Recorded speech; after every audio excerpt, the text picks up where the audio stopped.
All right. Hello, everybody. Welcome to another tier list video. Today, we are covering the top lane, and again, a focus on low ELO, and we're building tier lists based on actual playing data. So,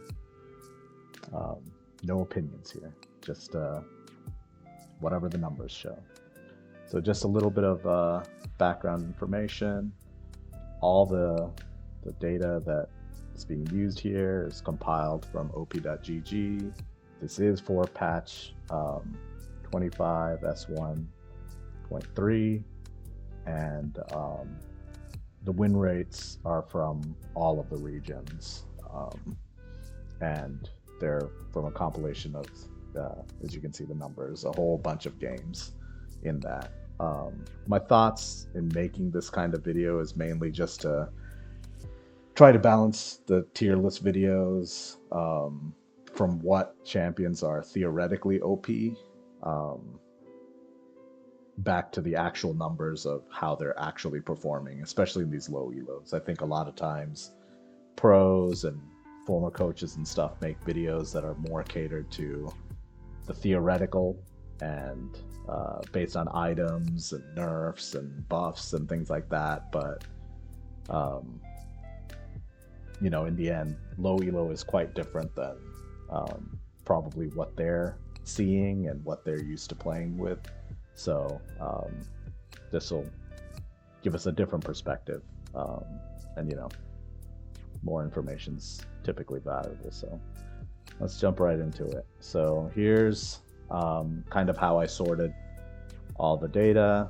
As you can see, S tier equates to champions that have win rates above 52%, 52 to 51.5 is A, 51.5 to 51 is B, C rounds out anything above 50 and below 51, and then you have the champions that have below 50% win rates, at least in these low elo. So again, just looking at bronze, silver, and gold. So let's dive right into what kind of we're seeing.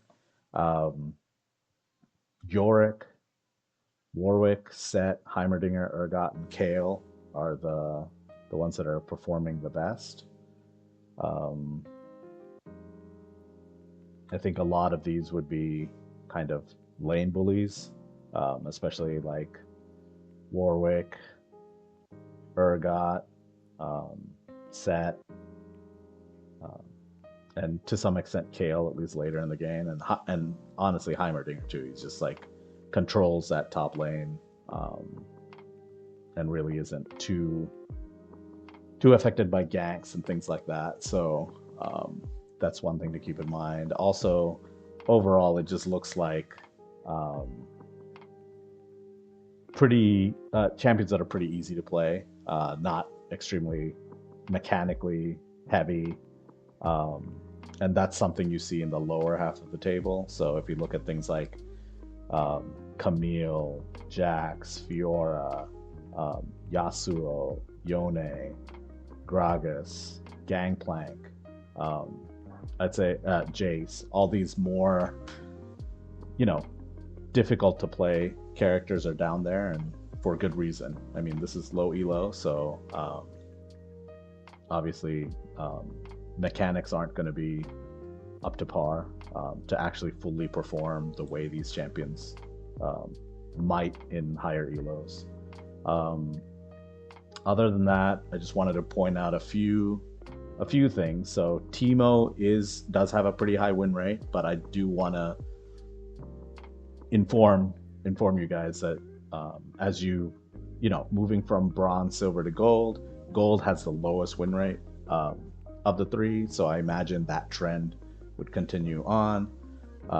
So really, he does well in very low elos, and then might have some dropping off. Same goes with Malzahar. So rarely see him top, but he does have a decent win rate. But I will tell you that as you move higher into higher ranks, he does tend to level out.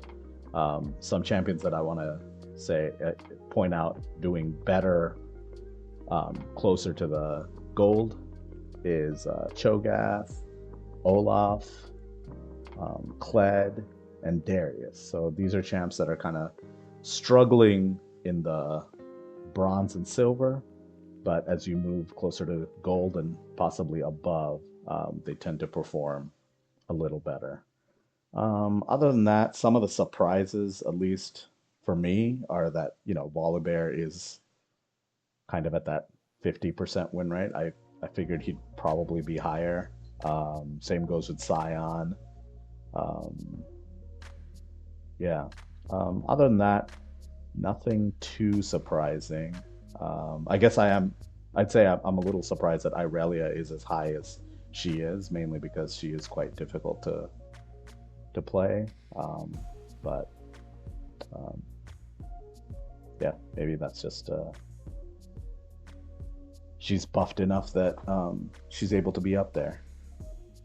All right, so I think that's pretty much all the little things. Let's move on to kind of just big picture conclusions. So these are kind of the top 5, and I'd say you can't go wrong. If you're just really trying to escape low elo hell, pick up one of these champions, get good with them, and you should be able to make your way out. I think a lot of people have trouble facing a good amount of these, and not much counter pick either. And if there is a counter pick, that's fine. You lose a game, but you'll probably win 3. So yeah, viewed in that lens. In terms of champions that you should probably avoid, this is just a quick little snapshot. The pros make Cassante look amazing. I do think he's quite difficult to play. You just have to be used to all these different scenarios of when to ult and how to ult, and all the different mechanics and combos he has. So obviously quite difficult. Rumble with the overheating is quite hard to deal with. Jace, Gangplank, all just mechanically heavy. Same with Ambessa. The thing you'd say about at least 4 of these champions is that they are just mechanically, you need to be on point, and that just comes with practice. So that's pretty much all I have for this video. Again, really don't need to take everything as I